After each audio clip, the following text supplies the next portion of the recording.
Welcome, this is Michael Annis, and you're listening to episode 91 of the Space Rocket History Podcast. And now, the death of Chief Designer Sergey Pavlovich Korolev, Part 3.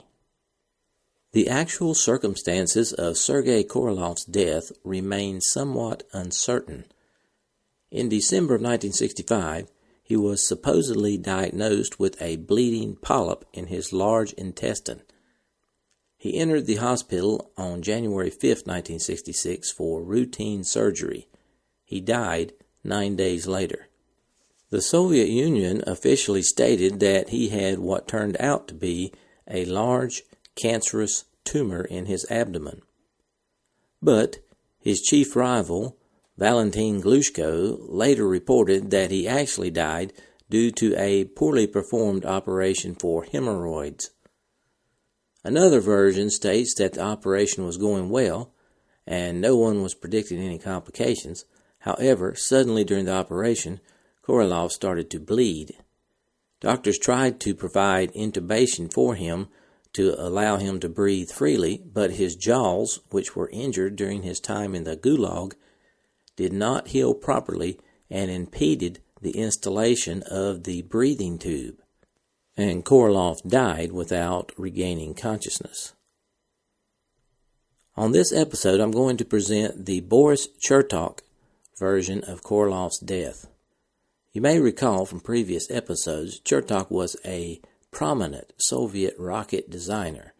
He was an eyewitness to these events, and he authored a 4-volume book called Rockets and People, which NASA and other historians consider to be the definitive source of information about the history of the Soviet space program. We will begin on the morning of January 5, 1966. Korolev went to the Kremlin hospital in Moscow. By coincidence, his mother was also there. On January 6th, his wife Nina visited the hospital, and she was told that the Kremlin hospital was the best place for Korolev. After several days of examinations, an operation was scheduled for January 14th. On the eve of the operation, it was discovered that Soviet Minister of Health Boris Vasilyevich Petrovsky, a cardiac surgeon, would be attending. Then it turned out that Petrovsky wasn't just attending, but that he was actually performing the operation. Evidently, the selection of the operating surgeon was the result of a mutual agreement between Korolev and Petrovsky. Korolev was impressed that he was going to be operated on not just by the famous surgeon, but by the Soviet Minister of Health to boot. In the midst of the daily hustle and bustle, the majority of those close to Korolev, even the members of the Council of Chiefs who took an interest in each other's health, did not give much thought to this operation. They believed it was not a big deal, a simple polyp removal, a common operation. The consensus was that this type of surgery was less complicated than an appendectomy. Everyone was told that Korolev would be back at work in a week. Around noon on January 14th, Chertok was alone in his office studying a folder of classified mail that had accumulated during the past few days. He had asked not to be disturbed. Suddenly, his subordinate ran in and shouted, "Sergey Pavlovich has died." Chertok responded, "Are you out of your mind? Which Sergey Pavlovich?" Ours, Sergey Pavlovich Korolev. His wife telephoned from the hospital." Chertok stood up dumbfounded, having no idea what to do next. This can't be. This really shouldn't be happening. A few seconds later, he called the Kremlin for verification. Chertok was told Petrovsky and Wisniewski performed the operation. In addition to polyps, they found a malignant tumor. They did all they could, but his heart couldn't take it. The operation lasted over 4 hours. Next, Chertok went to see Korolev's deputy, Vasily Mishin. When he arrived, several high-ranking officials were already gathering in Mishin's office. Leonid Smirnov from the Ministry of Armaments was appointed chairman of a government commission on funeral arrangements for Korolev by the Central Committee. The procedure for high-level funerals was well drilled. Brezhnev and Politburo members were informed of Korolev's death right away. After consulting with one another over the telephone, without hesitation, they decided to announce to the world who Korolev really was. Under a policy initiated by Stalin and continued by his predecessors, the identity of Korolev was not revealed until after his death. The purported reason was to protect him from foreign agents from the United States. As a result, the Soviet people didn't become aware of his accomplishments until after his death. In the first hours after receiving the news of his death, what upset Chertok and the other high-ranking officials more than anything was, how could this happen? No one could come up with any sensible explanation. Chertok did not have much time to think about what happened. Instead, a call came in from the Kremlin, which gave Chertok the task of writing the obituary. He had 1 hour to deliver it to the Central Committee. Chertok had a difficult time gathering his thoughts to write an obituary. When he was finished, he had written about the great scientist, academician, and scientific and industrial organizer without mentioning his work in rocket and space technology. An hour and a half later, Chertok entered the office of Dmitrievich Serbin, known by his friends as Ivan the Terrible, the head of the Central Committee Department of the Defense Industry. Chertok handed him the text of the obituary. Serbin glanced over it and, with a barely perceptible smile, said, "It can't be this modest. We have to tell people the truth about Korolev. Look, read this. We started to write something ourselves while you were driving over." Chertok could not believe his eyes when he read what Serbin had written. Quote, "With the passing of S.P. Korolev, our nation and world science has lost a distinguished scientist in the field of rocket space technology, the designer of the first artificial satellite and the spacecraft that ushered in the era of man's conquest of space. Until the end of his life, all his efforts were devoted to the development of Soviet rocket space technology. S.P. Korolev was the foremost designer of rocket space systems that achieved world first. Under the leadership of S.P. Korolev, the Soviet Union produced the piloted spacecraft that carried the first human being into space and from which the first spacewalk was performed." End quote. Chertok attempted to add another sentence to the obituary, but Serbin would not allow it. The sentence was, quote, "Korolev remained an ardent patriot and steadfastly pursued his goal to fulfill the dream of spaceflight, despite years of unjust persecution." In this mild form, Chertok was attempting to inform the reader that SP had suffered repression. Chertok and Serbin spent another 30 minutes or so composing the text. This is how the obituary was published on Sunday, January 16th, in all the national newspapers. The delay of an entire 24 hours was explained by the fact that the medical report needed to be published at the same time. A good photograph needed to be provided and the funeral arrangements announced. That evening, Mishin and Chertok listened to Korolev's wife Nina tell the story of what happened at the hospital. On the day of the operation, she had been at the hospital since early in the morning and managed to see Korolev alive. The chief of surgery assured her that the operation would last no more than an hour. But 1 hour passed, then 2. The nurses shot out of the operating room with some instructions. She understood that they were adjusting the respirator. They rolled in some other equipment. Then the chief surgeon, who was assisting Petrovsky, came out and told her that there were complications. Suddenly, Soviet Army Head Surgeon Vishnevsky appeared from somewhere and quickly strode into the operating room. Again, agonizingly uncertainty. More than 4 hours had passed since the operation began when they announced to Nina that they had done all they could. They had been unable to stop the hemorrhaging after they removed the polyps. They made the decision to open up his abdominal cavity. When they started to get closer to the site of the hemorrhage, they discovered a fist-sized tumor. It was a malignant tumor. Petrovsky made the decision to remove the tumor.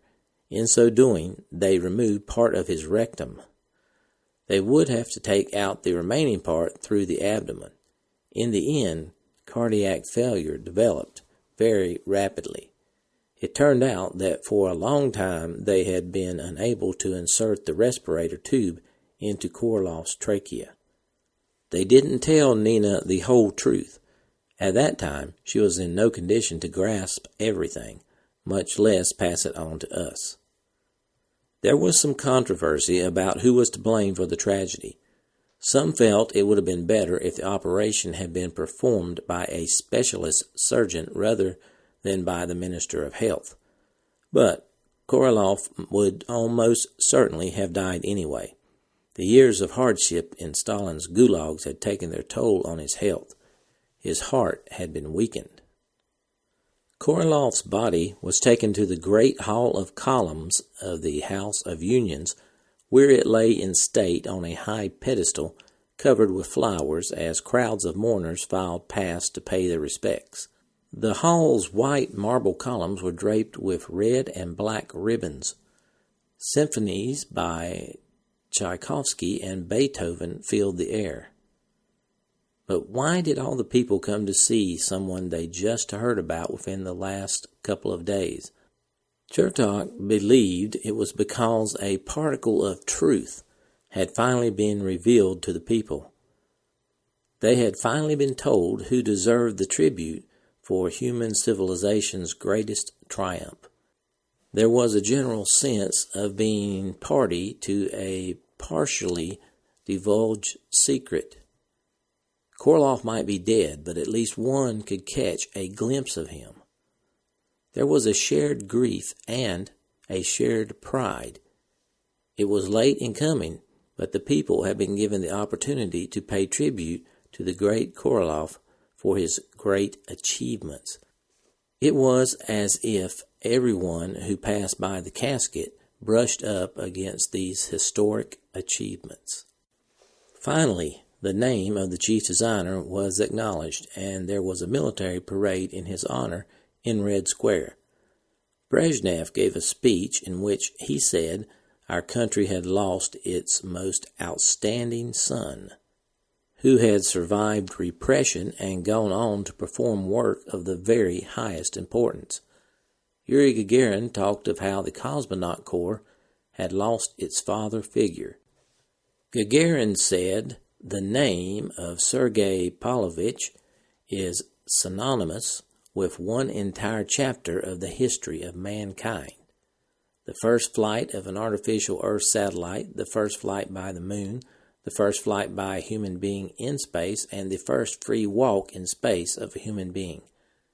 That summed up the highlights of Korolev's career for all to hear.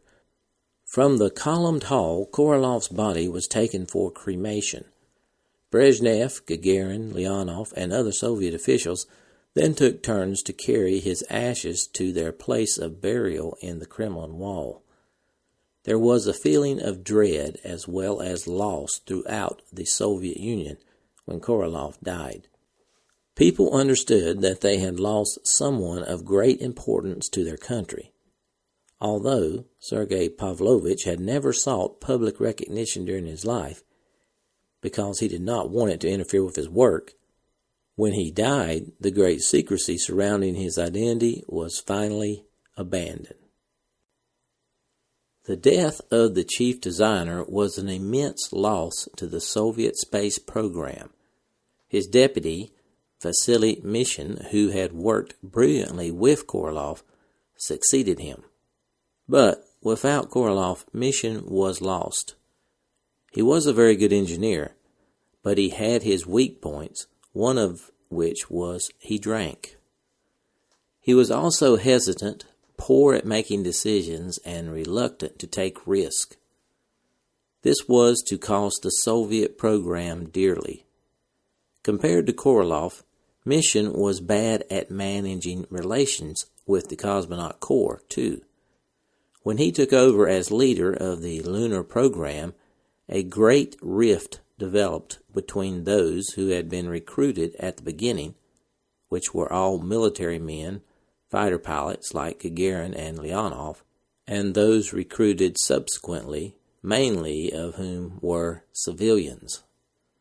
The first civilians recruited in 1963 included a number of engineers from Korolev's Institute and 5 women, among them Valentina Tereshkova.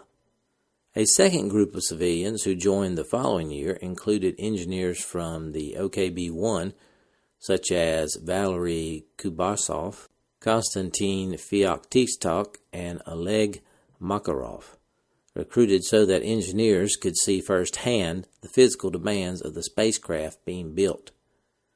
The harsh physical tests and requirements to which the original cosmonauts had been subjected were dropped. Though the engineers were older than the original cosmonauts, they were not the veterans of the Corps. But Mission, who knew many of the engineers well, favored them and did everything he could to promote them, which created great tension. Alexei Leonov personally did not get along with Mission very well at all. Leonov feared at the time that many of Korolev's great plans for lunar missions would be much more difficult to realize now that Korolev was dead. Leonov did not know just how difficult it would be at that time, but he is convinced now that had Korolev lived just a little longer, the Soviets would have been the first to circumnavigate the moon. With Korolev gone, the year 1966 was difficult for the Soviet space program. This is how Alexei Leonov described it. Through the pages of Life magazine, we, meaning the Soviets, followed the progress of the American space program quite closely.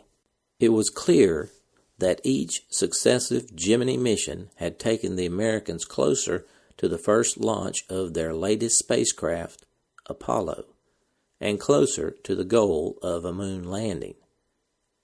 Even though we had launched no manned missions in the 12 months following Korolev's death in January of 1966, we did launch a series of missions by unmanned lunar probes successfully. The probes had gone into lunar orbit and even landed on the moon, providing us with vital information for our own planned manned lunar missions. I, meaning Leonov, was undergoing extensive training for a lunar mission by this time. In order to focus attention and resources, our cosmonaut corps was divided into 2 groups. One group, which included Yuri Gagarin and Vladimir Komarov, was training to fly our latest Soyuz in Earth orbit. Korolev had begun theoretical work on Soyuz as early as the 1950s, and construction of the spacecraft, a modified version of which still flies today, had begun several years before his death. The second group, of which I was commander, was training for circumlunar missions in a modified version of the Soyuz known as the L-1 or Zond, and also for lunar landing missions in another modified Soyuz known as the L-3. Vasily Mishin's cautious plan called for 3 circumlunar missions to be carried out with 3 different 2-man crews, one of which would then be chosen to make the first lunar landing. The initial plan was for me to command the first circumlunar mission, together with Oleg Makarov, in June or July of 1967. We then expected to be able to accomplish the first moon landing ahead of the Americans in September 1968. Our plans for circumlunar and lunar landing missions had much in common with the Apollo scheme. The main difference was that we planned for only one cosmonaut to make a landing on the surface of the moon, while another remained in orbit. The reason for this was the limited lifting capacity of the new N-1 rocket booster, which Korolev had been heavily involved in designing to launch the L-3 spacecraft. And that was Alexei Leonov describing what the Soviets were doing in 1966, while the U.S. was enjoying so much success with Gemini. Before I conclude Korolev, I thought it would be appropriate to end with a happier time. I have a brief recording of one of the highlights of Korolev's life. This is the launch of Vostok 1. The voices you will hear are Sergey Korolev and Yuri Gagarin. Федор, я один. Как слышите меня? Буду вам транслировать команды. Прием. Минутная готовность. Кедр, я Заря-1. Внимание, минутная готовность. Минутная готовность. Заря-1, я Кедр. Вас понял, минутная готовность. Занимал исходное положение, залил, поэтому несколько задержал с ответом. Прием. Ключ на старт. Ключ на старт. Есть старт. Протяжка 1. Есть протяжка. Продувка. Продувка. Продувка. Есть продувка. Ключ на дренаж. Ключ на дренаж. Есть дренаж. Зажигание. Кедр, я Заря-1. Зажигание. Понял, дается зажигание. Предварительное.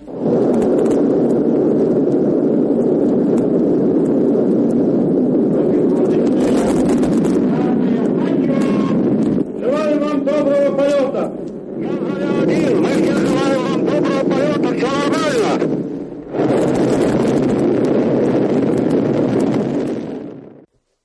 At the peak of his career, Korolev led the development of the world's first ballistic missile, the R-7, which became a base for a long-lasting family of space boosters that carried Russian cosmonauts into orbit for decades to come. In the following years, Korolev led the development of several generations of ballistic missiles, launch vehicles, science, military, and communication satellites, interplanetary probes, and manned spacecraft. Korolev died at the height of his career on January 14, 1966. Due to the secret nature of the Soviet space program, Korolev's contribution to the program was publicly recognized by the Soviet authorities only after his death. For several more decades, Korolev's personality remained a subject of distortion by the official Soviet press. Finally, in 1994, a Russian journalist and historian published the first uncensored biography of Sergei Korolev, and in 2002, Korolev's daughter, Natalia, completed her own biography of her legendary father. Korolev's talents were immense vision, enthusiasm, and energy that motivated his co-workers and subordinates. His personal attention to detail ensured that critical equipment was of the highest quality and that manned space flights were reasonably safely conducted, with the exception of the Voskhod program. Korolev had to be enormously persistent and convinced of the correctness of his views to push his projects forward against immense opposition and competition. But these qualities became less appropriate as projects increased in number and scope. Korolev's refusal to compromise on technical issues resulted in alienation of other chief designers, most notably his rival Valentin Glushko, forcing him to lose years of time developing new sources of rocket engines. The U.S. required the resources and expertise of 4 major contractors to develop the Saturn V booster and the Apollo spacecraft. Korolev was attempting to do the same with a single industrial enterprise. He left his successor, Mission, with a seemingly impossible task. Then again, had Korolev lived a few more years in good health, perhaps he could have beat the Americans to the moon and gone on to Mars.